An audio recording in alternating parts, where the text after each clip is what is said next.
Anti-Xi protests in capital Beijing.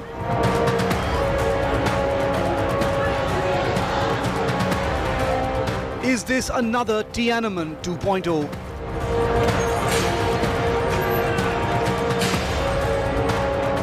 Big test of President Xi's iron grip.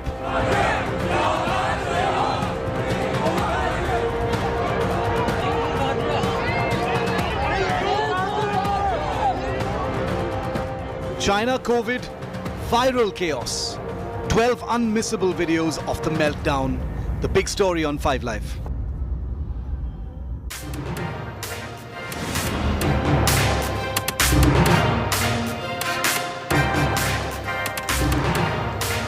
Thanks very much for tuning. Good evening, ladies and gentlemen. I'm Shiv Aroor. This is 5 Live, a story you could have missed because it's happening so far away, but it's a story that's important to you because this is the country that has given the entire world a headache that does not seem to go away. This is a country that exported the COVID virus, gave the entire world the COVID pandemic, massacred millions of people across the world, was irresponsible in its response, and is now clamping down on its own citizens. Obviously, I'm talking about China.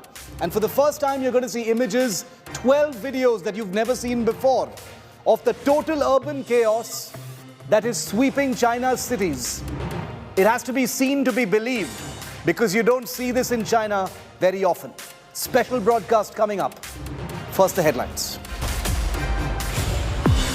Big breakthrough in the Shraddha Walkar murder case. Police recover the saw that Aftab allegedly used to chop her body into pieces. Aftab allegedly gave Shraddha's ring to the new girl he met on a dating app, Bumble.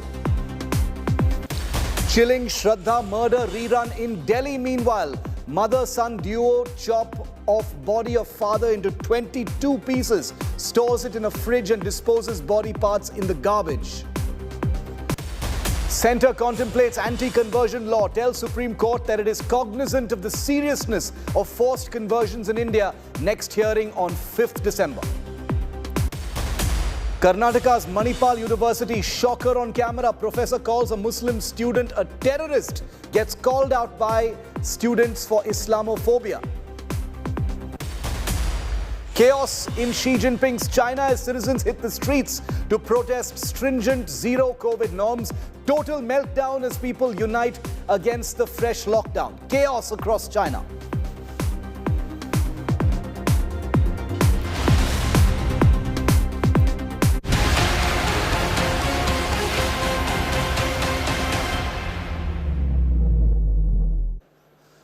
I quickly wanted to first bring you an update on the Shraddha Walkar murder case. The probe into the gruesome crime has now entered its 16th day since India Today broke it. But new and shocking revelations continue to spill out from the investigation. In a significant development that we reported to you today, the police have now found one of the weapons or instruments used in the execution of the crime, a saw that was allegedly used by Aftab Poonawalla to chop his girlfriend Shraddha Walkar's body into at least 35 pieces.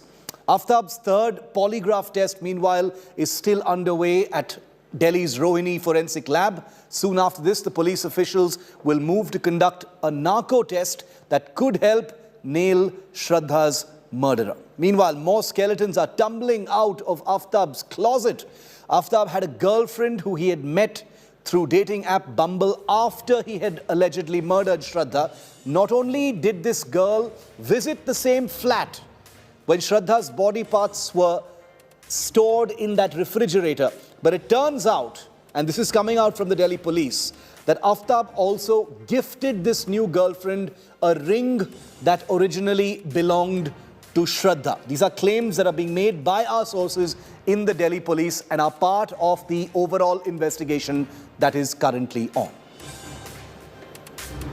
Joining with me right now is the MD of the Ambedkar Hospital, Dr. Navneet, and the doctor who will also be present in the panel to conduct the narco of Aftab, Dr. Naveen. Sir, पहले आपसे सवाल लेंगे कि कौन से तारीख को ये नार्को यहाँ पे कंडक्ट किया जाएगा और क्या प्रोसीडियर? अभी तक एफएसएल से कोई फॉर्मल रिक्वेस्ट नहीं है, बट हमारे यहाँ ये प्रोसीजर मंडे को होता है तो we are hoping that next Monday probably it could be done. Doctor Naveen, क्योंकि आप उस पैनल में होंगे जो कंडक्ट करेंगे, तो आपसे पूछते हैं कि क्या प्रोसेस है और किस प्रोसेस से आफ्ताब की जो नार्को है वो कंडक्ट किया जाए. See, prior to the patient is subject to narco analysis, a medical test is done, which ensures that patient is physically and mentally fit to be given this drug. And on the day of procedure, patient is kept fasting, and this whole procedure is done in the operation theater, on the operation table, in the presence of I will be there, and another anesthetist will be there, anesthesia technician and team from FSL will be there. All right, and the patient is given certain medication called sodium pentothal and some other medications, and under the effect of that drug, a questionnaire which is prepared by the FSL team, the interview is conducted. Arvind Oja, Chief of our Crime Bureau, is with me live on this. Arvind, इस weapon, इस हथियार, ये 100 जो मिला है, इसके बारे में क्या जानकारी है अभी कि आफ्ताब ने इसको इस्तेमाल करके श्रद्धा का बॉडी पार्ट्स को काट के फ्रिज में रखा था, और क्या जानकारी है इसके बारे में? देखिए शिव, इस वक्त मैं बता दूं कि इस वक्त मैं जहां मौजूद हूं, ये डीसीपी हौज खास है, डीसीपी साउथ का ऑफिस है, और यहाँ से जो इंडिया टुडे को एक्सक्लूसिव जानकारी मिली है, बड़ा ब्रेक मिला श्रद्धा मर्डर प्रोब में, वो ये कि जो वेपन्स जिसका इस्तेमाल आफ्ताब ने किया था श्रद्धा की बॉडी को चॉप करने के लिए, वो वेपन्स रिकवर कर लिया है दिल्ली पुलिस ने. नंबर 1, ये बड़ा ब्रेक थ्रू है, क्योंकि वेपन्स की तलाश दिल्ली पुलिस को थी. नंबर 2, जो खुलासा है वो कहीं ना कहीं जो आफ्ताब की साइकोलॉजी है, जो मेंटल स्टेटस है, उसको दिखाता है. श्रद्धा का जब मर्डर कर रहा था आफ्ताब, उस दौरान उसका रिंग आफ्ताब ने निकाल लिया था, और जब बॉडी के कुछ पीसेस फ्रिज में थे, उस दौरान फ्लैट पर उसने दूसरी गर्लफ्रेंड को बुलाया था, जो पेशे से साइकोलॉजिस्ट है, और श्रद्धा का जो रिंग था अपनी दूसरी गर्लफ्रेंड को उसने दिया था. पुलिस ने आफ्ताब से पूछताछ की, और जो दूसरा रिंग वो रिकवर कर लिया जो सेकंड गर्लफ्रेंड थी उससे, और उसका स्टेटमेंट भी दिल्ली पुलिस ने रिकॉर्ड किया. ये भी एक एविडेंस है, क्योंकि श्रद्धा का मर्डर हो चुका था, तो ऐसे में उसने जो कुछ भी बिलोंगिंग्स, जो कुछ रिंग्स पहने थे, उसको भी रिकवर करना था, वो रिकवर कर लिया है. तो ये भी एस्टैब्लिश करता है कि श्रद्धा का मर्डर आफ्ताब ने किया था, और उसके बाद जो रिंग था श्रद्धा का वो निकाल लिया था. तो ये 2 बड़ा ब्रेक थ्रू दिल्ली पुलिस के हाथ लगा है, जो इस केस की इन्वेस्टिगेशन में बहुत क्रूशियल है. शिव, ये जो सेकंड गर्ल, अरविंद, ये सेकंड गर्लफ्रेंड जो है, क्या इनका भी पूछताछ होगा? क्या वो आइडेंटिफाई हुए हैं? जी बिल्कुल, देखिए वो आइडेंटिफाई हो चुकी है. जो सेकंड गर्लफ्रेंड है, बम्बल ऐप पर आफ्ताब से उसकी मुलाकात हुई थी, और काफी डिटेल्स इंडिया टुडे के पास है. लेकिन चूंकि अभी जो सेकंड गर्लफ्रेंड का किसी तरह का इस क्राइम में रोल है नहीं, इस वजह से हम जो उनकी पहचान है वो पूरी तरह से उस पहचान का खुलासा नहीं कर सकते, उनकी प्राइवेसी का खुलासा नहीं कर सकते. लेकिन हाँ, इतना जरूर ऑन रिकॉर्ड दिल्ली पुलिस ने बोला है कि जो सेकंड गर्लफ्रेंड है वो साइकोलॉजिस्ट है, वो डॉक्टर है, और बम्बल ऐप पर आफ्ताब की मुलाकात उनसे हुई थी, और उसके बाद उसी फ्लैट में, जिस फ्लैट में श्रद्धा का उसने मर्डर किया था, उस फ्लैट में इस सेकंड गर्लफ्रेंड को बुलाया था, और उस वक्त भी फ्रिज में श्रद्धा की बॉडी का जो पीस था वो रखा हुआ था. इसलिए हम ये कहते हैं, ये जो खुलासा है ये बताता है कि जो आफ्ताब है उसका माइंडसेट कैसा है, और किस तरीके का उसकी साइकोलॉजी किस तरीके की है, ये जरूर दिखाता है. Arvind, thank you very much for getting us those crucial updates on the case going forward. Here on India Today, we are committed to seeing the story that we broke 16 days ago to the end. So that's a guarantee that we make here editorially. You will miss nothing about this investigation here on India Today. No exaggerations, only the facts from those investigating the case.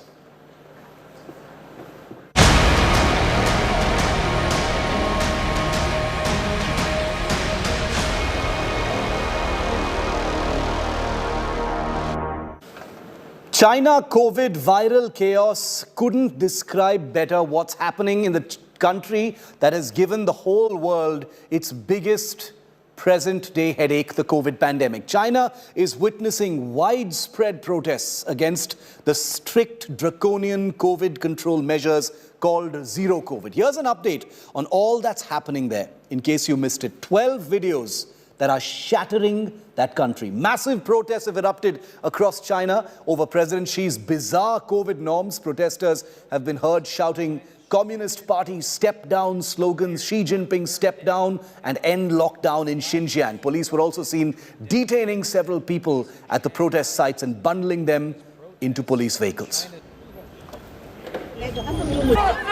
Clashes. While there's unabated anger against Xi's government across China, Shanghai police resorted to forced and dragged protesters away from the site to control the agitation there. And remember, this is China's biggest city. Some were detained and released later. Common sight in cities across China like this one. China's stringent COVID restrictions flared for a third day and clashes erupted. The anti-lockdown protests in China against the zero COVID-19 policy have gone out of hand in places beyond just Shanghai and Beijing, but Wuhan, which is the city that gave birth to the COVID pandemic. Protesters were seen breaking barricades in the epicenter of Wuhan, from where it all began. Common sights literally across the city.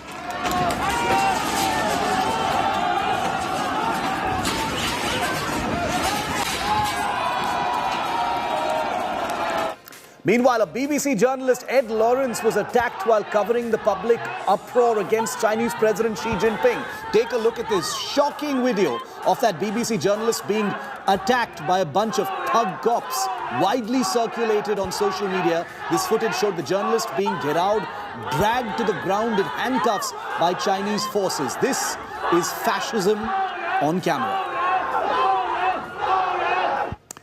In a rare outpouring of public anger, residents were seen holding blank sheets of paper and flowers to hold silent protests against the Xi government. Remember, this wave of civil disobedience is unprecedented in mainland China since Xi Jinping assumed power a decade ago. It's the biggest interrogation of Xi Jinping's position.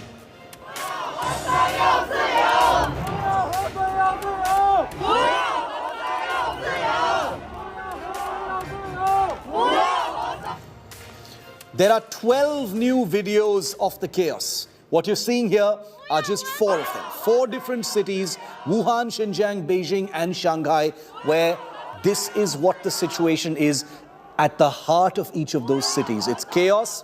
It's not contained in small areas. It's widespread. China's propaganda will have you believe that these are small eruptions in certain areas, but there is a wave of an uprising that is taking place against the Chinese dispensation for its ridiculous and ineffective zero COVID policy. Take a look at this report that rounds up what you may have missed. Each one of these videos is going viral despite the iron-handed clampdown that China has on its internet and social media.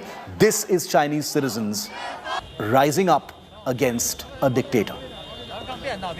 Stunning pictures. These images that have emerged from China just speaking volumes of how people are simply fed up of the government, of the administration. Protests have broken out in major cities of China, including Shanghai and Beijing, where the people, the ordinary Chinese man and the ordinary Chinese woman, are asking their president Xi Jinping to step down, to stop COVID-19 restrictions, to end the lockdowns and to have mercy on the people. Desperate and angry, this has been simmering. Make no mistake, lockdown measures, strict and unforgiving, have been in place in different areas for months now in China. And the tool the Chinese government is using to monitor every breath a citizen takes is a digital one. The country is ruled by a QR code. COVID-19 health codes have been a core element of China's hardline health strategy. These are pictures of drone surveillance in Inner Mongolia and Jiangsu province from February this year. This is from Wuhan in February this year, where millions are lining up to do their COVID test to get back their QR code green. So how does the QR code dictate your life in China? A code red in QR can disconnect you from your home, office, and pack you off in a quarantine camp. If you try to enter a public place with a red code, an alarm goes off. A green QR code is mandatory for you to be able to access food, public transport, go to work, go back home. If your COVID health passport is switched to code yellow, you need to get a negative PCR test. If you stand close to a person whose COVID passport code is red for more than 10 minutes, the artificial intelligence of Chinese government will automatically switch your COVID passport to code red. The distance between you and that person can be as far as half a mile.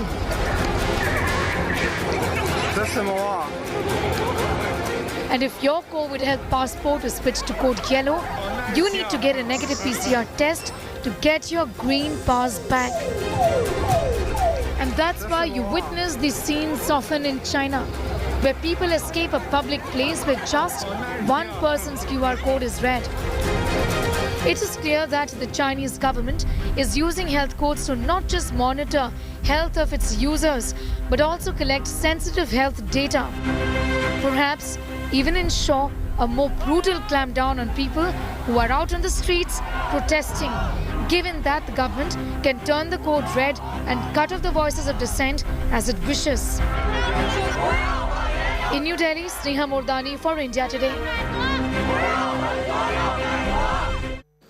Sneha Mordani, who's been putting together all of these reports for us, capturing the true essence of how bad things are down there. And Sneha happens to be our health editor as well, so she knows a thing or two about how countries have been, handling their COVID crisis. But China is truly a shocking example of things going completely out of control. Isn't that true, Sneha? Well, absolutely, yes, Shivan, and they seem to be relying a lot on studies, including the one that was published on the 11th of May in the Nature Medicine, that spoke about some startling facts and possible scenarios for China. For example, if the zero COVID policy is lifted, there could be 1.5 million deaths, 15-fold ICU capacity, and 77% deaths in the unvaccinated population. Remember, above the age of 80, only 50% of people in China are vaccinated. Also, there is a huge disparity in the urban and rural healthcare systems, and that's the reason why the Chinese government is afraid of lifting these restrictions. But what are they resulting in essentially? We all know, experts worldwide have said it is going to be impossible to eliminate COVID-19. So when these lockdowns were in place in the last few days or so, it just became more stringent. Shiv, what really happened? China reported more than 40,000 cases. So I think it's clear that the infection is not going to die down anytime soon, even if you lock people inside their homes. Also, I want to tell you that Omicron has been the only variant of concern in the last 1 year, unlike the other variants, which means that it is the virus is alive, it's kicking, it's a strong variant, and it has 500 sub-lineages, which is not the case with the other variants like Delta that died its own natural death. Shiv. So Omicron essentially is here to stay, and this clearly is a policy that's not going to work. It's not working for the country, it's not working for the economy, and clearly, as you see, there is a lot of distress out there on the streets also, and this is just the tip of the iceberg. Like you rightly said at the outset, a lot of these things, including suicides in China, Shiv, is not being reported, obviously, by the mainstream media for reasons we all know, but it doesn't mean that there is no mental distress. Let's just show you, Sneha, thanks very much for that. Let's just show you the flashpoint that this currently is and just how bad things are right now as far as China is concerned. Just take a look at these pieces of information that we have for you right now. All of the flashpoints are these cities that you see on your screen right now. China and its propaganda machinery is making it seem like this is not widespread. This is only confined to some places and pockets of some cities. Please take a look at this map and decide for yourself whether it is widespread or not. Apart from those northern areas, every other part of China is covered by these protests. Every province practically has at least one city where there is total chaos of this kind. Okay, joining me live now is Ross Feingold. He's a political analyst joining me live from Taiwan. Ross, welcome to our coverage here. We've been seeing these videos coming out of China, pretty unsettling, not the kind of thing you usually see in China. 11 cities at last count, it could be more, from where these protests are coming from. How do you see it? You're in Taiwan right now. How do you see it?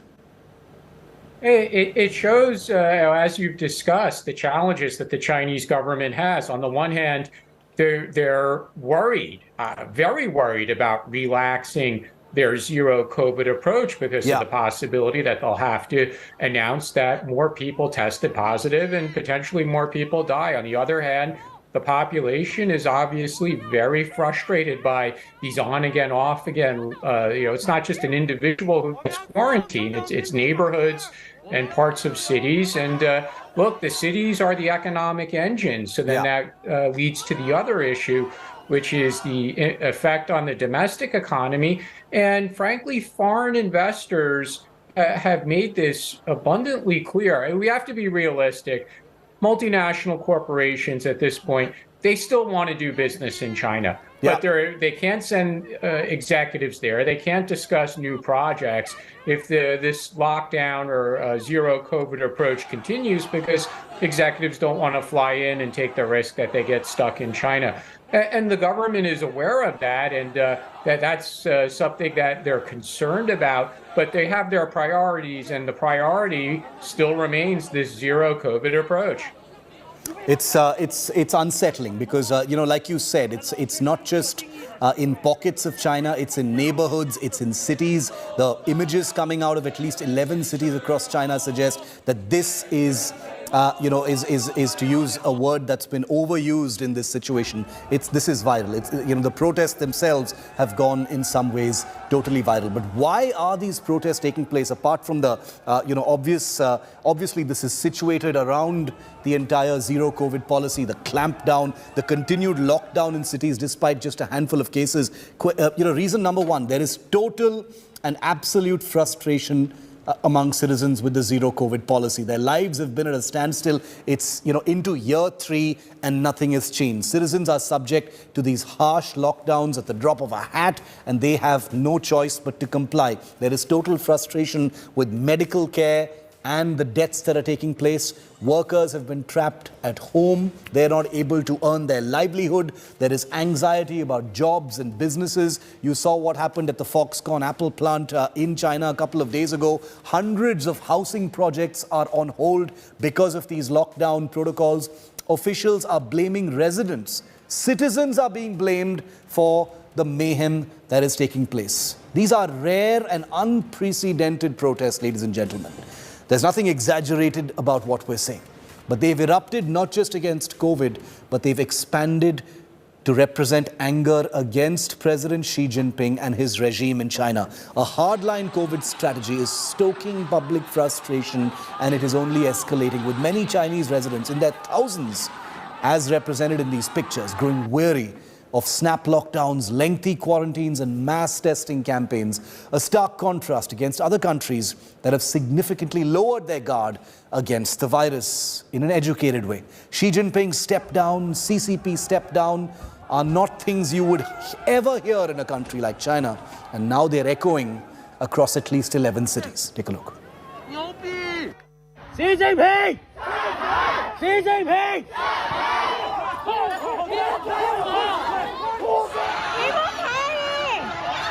Candles, phone lights, blank sheets.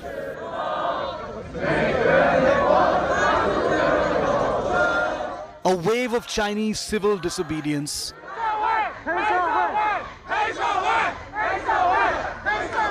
Probably the most extraordinary surge of defiance since the Tiananmen Square protests of 1989.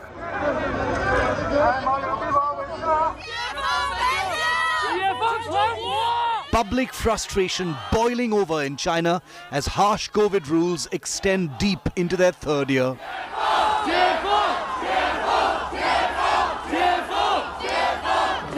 Rumbling for about 5 months at isolated locations, protests against China's zero COVID policy have escalated since October the 13th.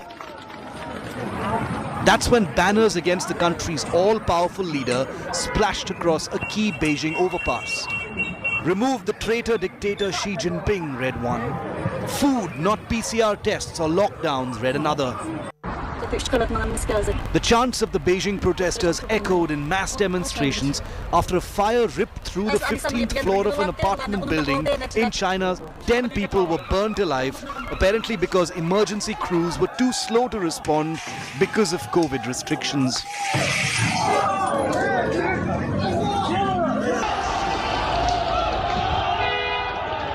Crazy. I think first is because of the Xi Jinping, the president. We should end his dictatorship. This is why many people died of him. So, but now it's a good news. Is many people getting to realize the president is illegal.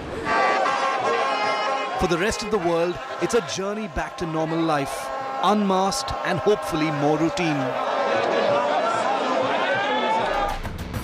For the Chinese, though, it's a life cloistered in stringent lockdowns, even if it's just a handful of cases. The government defends its brute force quarantines, restrictions and digital tracking. Last month, China tilted towards a one-man rule, as Xi Jinping was confirmed the country's leader for a precedent-breaking third term as the head of the ruling Communist Party. The increasing tumult over his government's COVID strategy in particular and censorship on dissent in general could be a political headache for Xi. It is very different, still very different from 1989, because in 1989, when students are protesting, that there's clear sign that the party leadership is divided. In absolute control, we don't see any sign that some other party leaders are trying to take advantage of this to challenge Xi. Without the clear signal of party leaders, the divisions, then I would expect this kind of protest might not last very long. Broader political demands for real democratic change may be too distant to realize in an authoritarian system like China's. But the scale of outpouring seems to be building pressure on Xi's government to at least loosen its draconian COVID regulations. With Ankit Kumar, Bureau Report, India Today. Gaurav Sawant is live with me on this story. He's been looking at it very closely. Gaurav also traveled to Taiwan earlier this year, at a very tumultuous time, at a time when China was actually firing missiles into the Taiwan Strait. Gaurav, looking at these pictures, it's easy to think that this is a mass uprising that could shake the Xi Jinping government. The truth, of course, is that this is a very, very powerful government, a very powerful system, that has a great deal of experience in stamping out protests, no matter how big they are. They've done it through their history. So the question that one needs to ask is, do we know how the Chinese government is viewing these protests? Is it a threat by any stretch of imagination, or are they just waiting for it to blow over? So, Shiv, if we were to talk about Taiwan for a moment, just across the strait, Taiwan is removing the mask mandate, and this too will cause alarm and anger just across the strait in China. Taiwan removes all mask mandates. Across the world, people are mingling. You're watching the FIFA World Cup where thousands are together. People in China are also viewing this. And suddenly, you have a situation in China. The anger actually increased after the Urumqi incident, where 10 people were killed in that devastating fire. When they tried to run out of the building, they couldn't because the doors had been welded shut. So 10 people died, including children. And this is where people across the country, whether it's Shanghai or Beijing or Wuhan or Chengdu, people are protesting. They're saying that we are with the people of Urumqi. Remember, China anyway ill-treats people in the Xinjiang province, treats them as second and third-rate citizens. But now the country is rising. But is this Tiananmen 2.0? Will China use the same tactics? Remember, they brought tanks out in 1989. There was a brutal crackdown. The apprehension, at least at this point of time, is Right now, the people are very, very peaceful. Look at those images. They're saying down with Xi Jinping, but they're peaceful. And then that iconic picture where you had two university professors standing in front of the police to ensure that their students remain safe. Shiv, as of now, protests are peaceful. Should this escalate? And who are the people who are protesting? Foxconn pictures you saw, no longer peaceful. So factory workers are no longer peaceful. If factory workers and students together come out on the streets, remember, 90,000 people can be kept in those quarantine centers, and many such quarantine centers are coming up across China. So the situation could well become alarming. But as of now, the impression is that Xi Jinping and the brute force, the army and the police command, they would be able to control this. Look, I mean, just look at the way they bundled away that BBC reporter. Absolute fascism in motion there. But Gaurav, continue to stay with me. I also want to get a word in. Ross Feingold continues to stay with us from Taiwan. Rajesh Purohit is an Indian businessman. He's an entrepreneur, an innovator, based in Guangdong in China. So he's actually there. He's been, he's experienced what has happened in that country. Rajesh, welcome. Thank you for your time.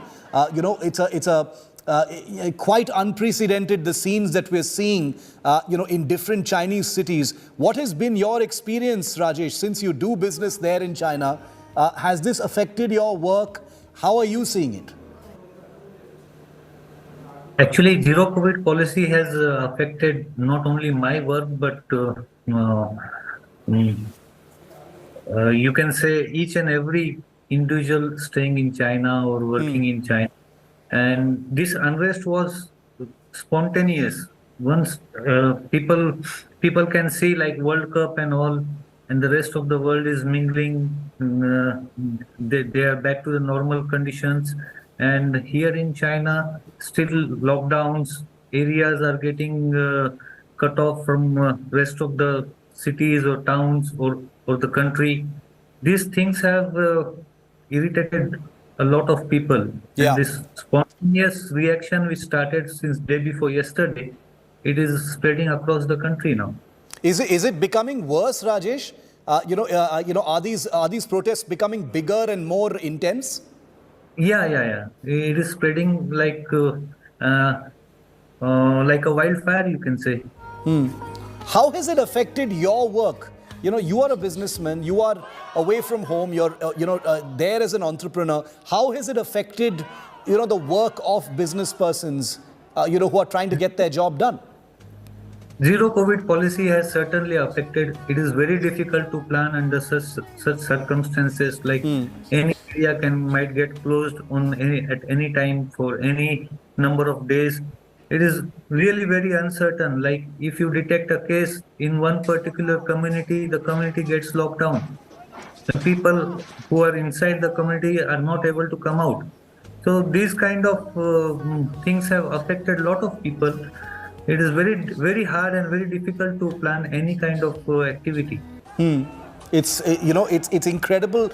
It's one thing to hear from experts. It's another thing to actually hear from someone like Rajesh, who is an Indian businessman working in China. He's speaking to us live from Guangdong there, and he's telling us about his first-hand experience. And he also tells us, as someone who's there on the ground, and nothing can match the value of someone who's seeing it firsthand, that these protests are spreading and the anger is actually escalating. I'd like all of you to stay with me, because a country that once made news for setting up a COVID hospital in a few days is now in the news for developing makeshift camps and quarantine centers at lightning speed, and this too after 3 years of the outbreak of the pandemic. Take a look at how China is bracing for what it says is another COVID surge.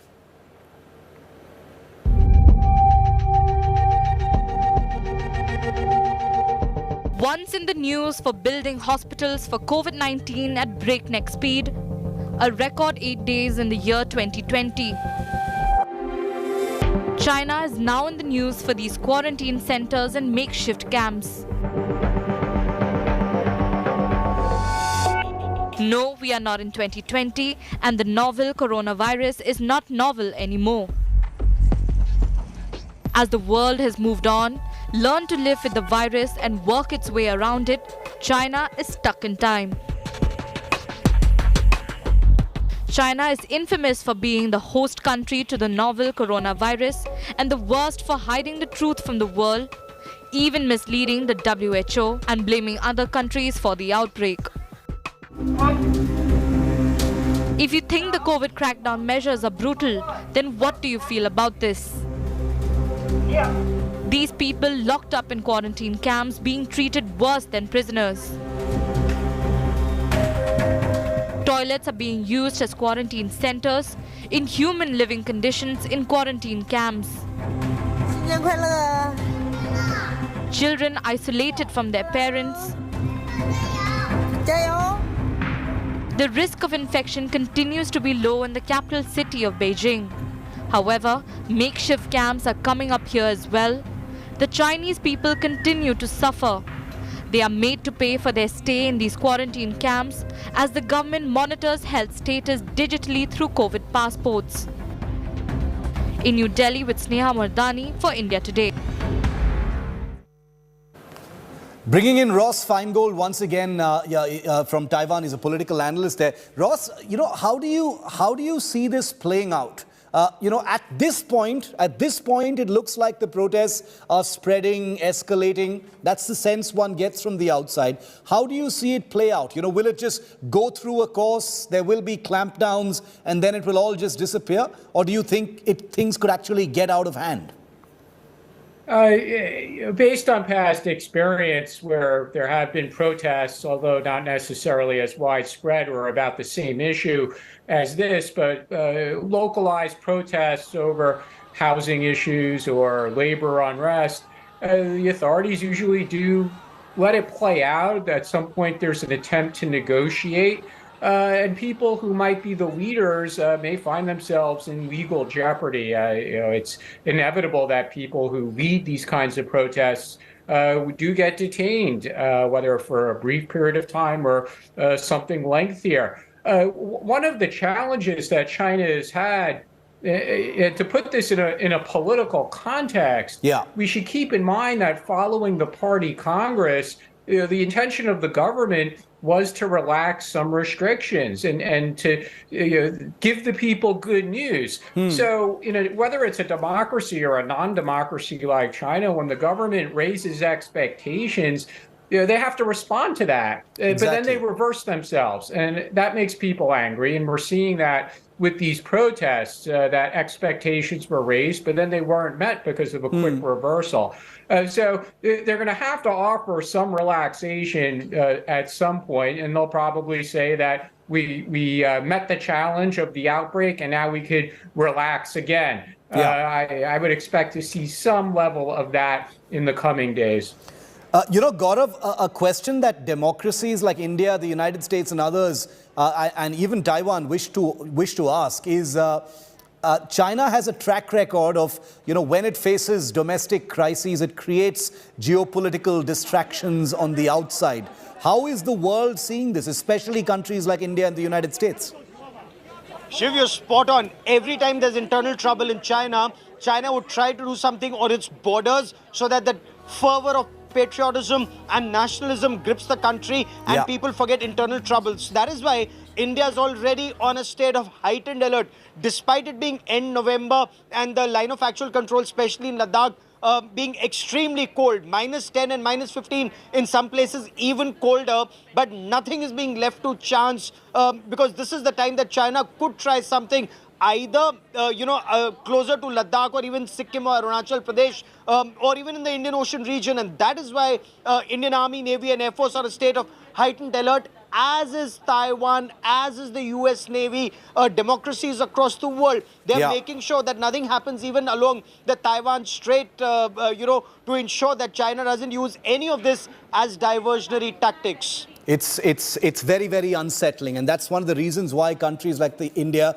which already has the world's biggest military standoff ongoing with China in eastern Ladakh, is in a state of very high alert. Ross and Gaurav, stay with me for just a few minutes more because I have just a couple more reports that I want to share with our viewers. 109 days, that is the period for which residents in that ill-fated building that went up in flames were locked down. 109 days inside their houses. 10 people were killed in the fire. on the 15th floor of that building because authorities would not open up the building as part of its zero COVID policy.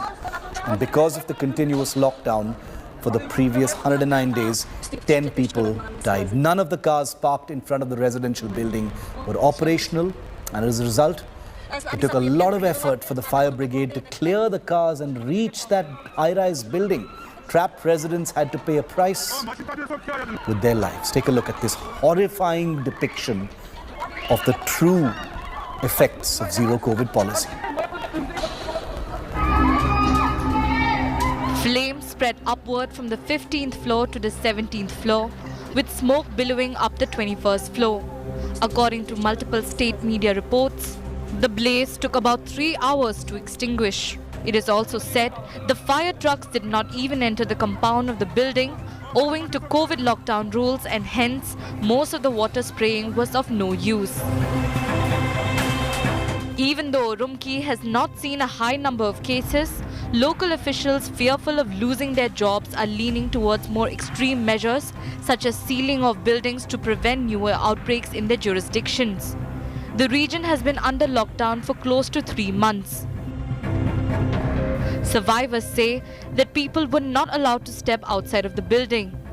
In a rare case of occurrence, the Uyghurs and the Han ethnicity citizens protested together against such extended lockdowns and shouted at the authorities to lift these lockdowns.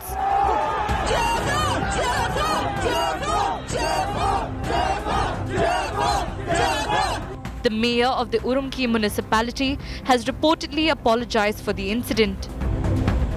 Pandemic-related lockdown fatigue has increasingly triggered the people of China to protest and raise their voices against the lockdown. It remains to be seen how long this current status quo continues. In New Delhi with Sneha Murdani and Sai Kiran Kannan for India Today. Ross, one final question to you since you're in Taiwan. Does Taiwan, how is Taiwan seeing this? Because it's been a rough year as far as the island is concerned.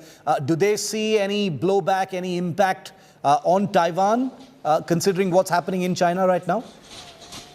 Putting aside the military risk and the political issues, just on the COVID side of things, the government today here in Taiwan, they announced an end to the quota on inbound travelers. So even though quarantine had been eliminated, there was still a quota on the number of travelers just so the government could manage the inflow of people.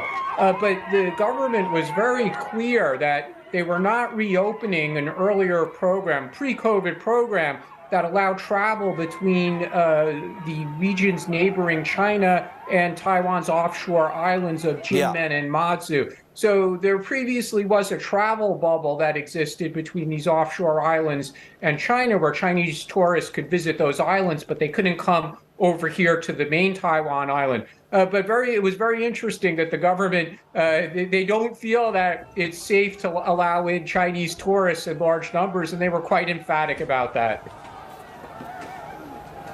Ross and Gaurav, thank you very much for joining me on this extremely important story that we will continue to look at extremely closely here on India Today. It's a story that continues to evoke emotions all around the world. We'll keep a track of that story and get you the latest.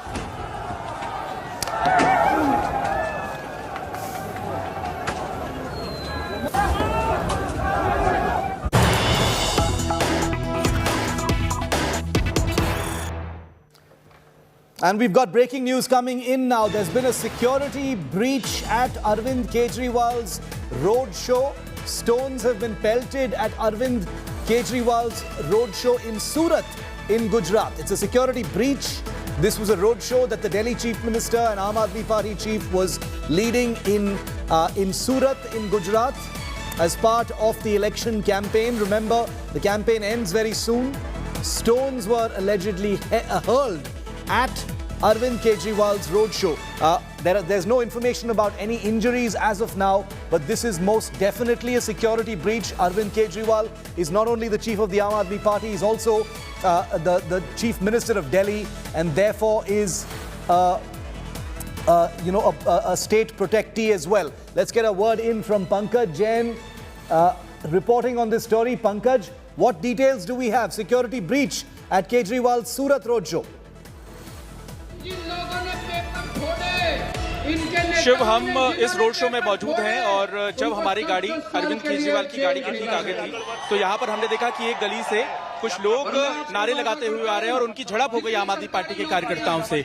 आम आदमी party के volunteers के बाद यहाँ पे मोर्चा संभाला सुरक्षा के तौर पर, यहाँ जो फोर्स लगी हुई है उन्होंने, और अरविंद केजरीवाल इस वक्त लोगों को भाषण दे रहे हैं, अपनी वादे गिना रहे हैं। लेकिन आपको हम ये बता दें कि जिस गली से ये पत्थर चलाए गए, वो जो पत्थर हैं वो कहीं ना कहीं इस गाड़ी तक भी पहुंचे। आम आदमी पार्टी के जो उम्मीदवार हैं वो यहाँ पर हमारे साथ मौजूद है। क्या कुछ हुआ यहाँ पे? जब कोतारगाम विधानसभा में हमारे उम्मीदवार गोपाल भाई जो प्रदेश प्रमुख है और केजरीवाल जी का रोड शो चल रहा है, तो रोड शो के दरमियान भाजपा के कुछ मुंह से ही दिख सकते हो आपके वो लुखे कैसे असामाजिक तत्व थे, वो सब तत्वों रैली पर हमारे पर केजरीवाल जी पर पत्थर बरसा रहे।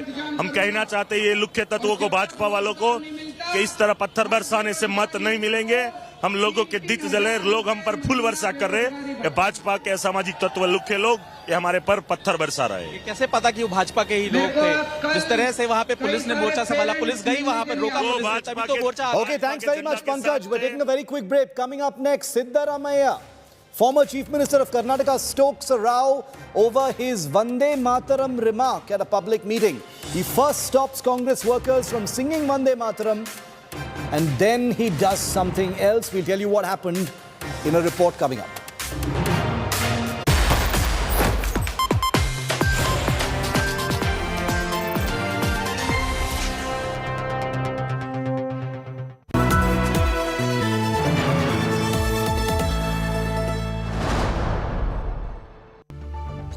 The men and women who built Indian industry, and the young guns who are shaping tomorrow's India. From storied careers to unicorn dreams. The equity market is a dynamic space.